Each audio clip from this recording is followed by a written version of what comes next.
सास बनने की ट्रेनिंग। सुधा के बेटे की शादी होने वाली थी और वो इतनी एक्साइटेड थी कि आज मैं ऊपर आसमान नीचे, आज मैं आगे जमाना है पीछे। अरे हाँ भाग्यवान, तू सबसे आगे ही है। लेकिन हुआ क्या है? सास बनने वाली हूँ मैं। अरे घर में एक नया सदस्य आ जाएगा, कितना अच्छा लगेगा ना। आप और राहुल तो ऑफिस चले जाते थे और मैं पागल की तरह घर में अकेली। अब तो मेरा साथ देने वाली आ रही है इस घर में। बहुत बहुत बहुत खुश हूँ मैं। ओहो ठीक है बेगम, लेकिन अपनी खुशी को लगाम लगा कर रखो। क्या पता कैसी आए, तुम्हारा साथ देने वाली आए या फिर ऐसी आ जाए जो तुम्हारी शक्ल देखना भी पसंद ना करती हो। ऐसा क्यों बोल रहे हैं जी? शुभ नहीं बोल सकते तो अशुभ तो ना बोले। अच्छा जल्दी से तैयार हो जाओ, चांदनी चौक जाना है शादी की शॉपिंग के लिए। हाँ हाँ, थोड़ी सुबह तो हो जाने दो, दुकानें बाजार खुल तो जाए। तुम सच में ना पागल हो गई हो बहू के आने की खुशी में। बेटा माँ की हरकतें देख रहा था। वो सारी बात फोन पर अपनी होने वाली बीवी राशि को बताता है। फिर पता है क्या हुआ? माँ ना सुबह 6 बजे ही पापा को चांदनी चौक जाने को कहने लगी। दूसरी तरफ राशि कहती है, अरे वाह, ये तो बहुत अच्छी बात है ना। सास इतना सोचने वाली मिल रही है, और क्या चाहिए। मैंने भी सोचा है मम्मी जी के साथ बहुत प्यार से रहूंगी, उनका ख्याल रखूंगी और प्यार करूंगी। राहुल भी खुश था।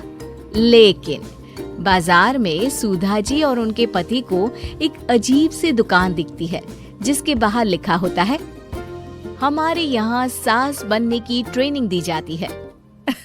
ये देखिए जरा, लग रहा है आजकल के लोगों को कोई काम नहीं है। अरे सास बनने की भी ट्रेनिंग होती है क्या? दुकान के सामने एक पिंजरा था, उसमें एक तोता बंद था। सुधा की बात सुनकर तोता बोल पड़ता है, अरे नादान औरत, अगर सास सही तो पूरा घर सही रहता है, परिवार बंधा रहता है और आने वाली जनरेशन संस्कारी होती है। लेकिन तू क्या समझेगी? जा जा आगे जा।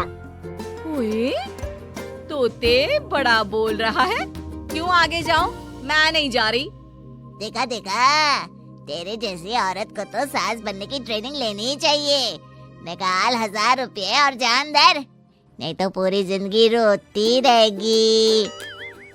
सुधा को तोते की बात में दम लगता है। ए जी, निकालो ना जरा 1000 रुपए। अरे पागल हो क्या? जानवर की बात में आ रही हो? किस पागल आदमी की सुन रही हो, जिसे ये भी नहीं पता कि तोता जानवर नहीं पक्षी होता है। चलो निकालो 1000 रुपये और अंदर जाकर सास के रूप में जीवन को सफल कर लो। हाँ जी, बात तो ये सही बोल रहा है। कहाँ मैं आपकी बात में आ रही हूँ? मैं तो अंदर जा रही हूँ, 1000 रुपये दीजिए। पति क्या करता, बीवी की आज्ञा सर आंखों पर। लेकिन जैसे ही सुधा अंदर जाती है, सामने कई औरतें पहले से ही बैठी होती हैं। मेरी पहली बहू के वक्त मैंने इतना नहीं सोचा था, और आज वो मेरे सर पर चढ़कर नाचती है। गुरुजी, कोई उपाय बताए। तभी गुरु की नजर सुधा पर पड़ती है और वो आंखें बंद कर लेता है। तू पहले भी मेरी दुकान के सामने से होकर गई थी ना, तब क्यों नहीं आई? औरत जो कि गुरु के साथ मिली हुई थी। महाराज, तब पता नहीं था कि सच में सास बनने की भी ट्रेनिंग लेनी होती है। लगा था घर में कोई सदस्य आ रहा है जो सारा दिन मेरे साथ रहेगी, लेकिन ऐसा तो कुछ भी नहीं हुआ गुरुजी।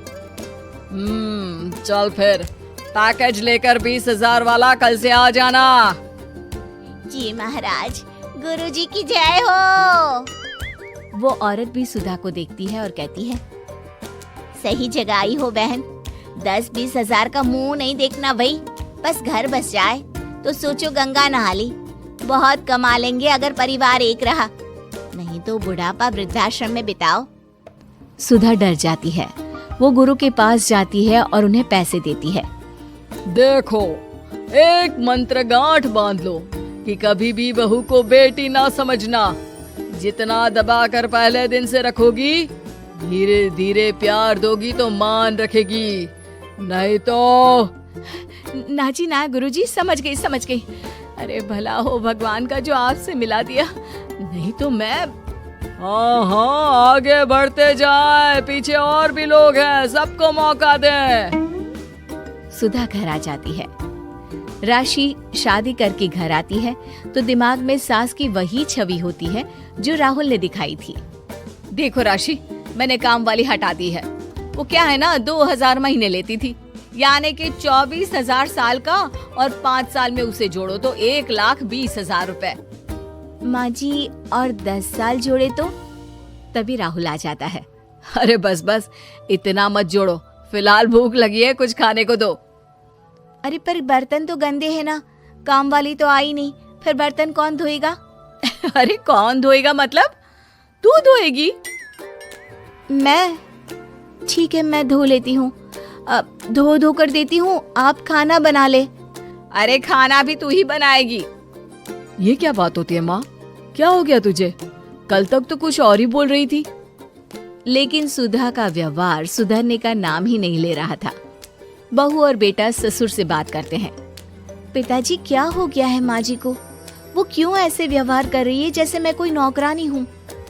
पिता क्या करता, बता देता है सारी कहानी कि कैसे सास का दिमाग एक गुरुजी ने खराब किया है। सास बनने की ट्रेनिंग? तो मामला ये है, वही मैं कहूँ, कहाँ तो माँ बहू का इंतजार ऐसे कर रही थी मानो साक्षात कोई देवी आने वाली है, लेकिन व्यवहार नौकरानी जैसा। देखिए, माँ बुरी नहीं है, बस किसी ने उनका दिमाग खराब कर दिया है। तो ऐसे में मेरे पास एक आइडिया है। बहू फुसुर करके पति और ससुर से बात करती है। अगले दिन बहू सास के सामने कहती है, अच्छा मैं जा रही हूँ, मेरी क्लास है। ये बोलकर बहू निकल जाती है। ये कौन सी क्लास करने जा रही है? पढ़ाई तो खत्म हो गई थी इसकी। अरे माँ, दरअसल वो ये सोचकर आई थी कि तुम माँ जैसी होगी, लेकिन यहाँ तुम तो तुर्रम खां बन गई हो। तो वो किसी बहू बनने की ट्रेनिंग वाली क्लास में गई है। ये बोलकर बेटा बाप की ओर देखता है और आंख मार देता है। हाँ, वो तो तुम्हारी माँ ने भी सास बनने की ट्रेनिंग ली है बेटा। पहले का जमाना और था भाई, कि भोले मन से रिश्ते शुरू किए जाते थे। अब तो नई लड़की घर आते ही नौकरानी हटा देते हैं। बताओ, पिछले 25 साल से वो नौकरानी काम कर रही थी, तब तो कोई हिसाब किताब नहीं हुआ। अरे पापा, आप भी माँ को बोल रहे हैं? अरे माना, वो माँ समझ कर आई, घर में खुशहाली रखने के लिए हमेशा आप लोगों के साथ उठती बैठती, माँ को कभी जवाब नहीं दिया। लेकिन माँ की क्या गलती? अरे दादी ने भी तो ऐसा ही किया होगा ना माँ के साथ, तभी तो माँ अपनी बहू के साथ ऐसा कर रही है। नहीं, वो तो बहुत अच्छी थी, मेरे आने के बाद तो उन्होंने खाना बनाने वाली भी रख ली थी। अरे तो फिर तुमने क्यों काम वाली हटा दी? किसी के कहने पर अपना घर खराब कर रही हो तुम सुधा। अब बहू भी गई है ट्रेनिंग लेने, पता नहीं क्या सीख कर आएगी। नहीं, मैं अभी जाकर उसे ले आती हूँ। तभी बहू वहाँ पर आ जाती है। नहीं माँ जी, मैं कहीं नहीं गई थी, मैं तो सिर्फ आपके लिए ये नई साड़ी लेने गई थी। अब तो सब ठीक है ना? प्रियांशी की तुम कहानी आवाज चैनल को प्लीज सब्सक्राइब, लाइक, शेयर और कमेंट करना ना भूले। धन्यवाद।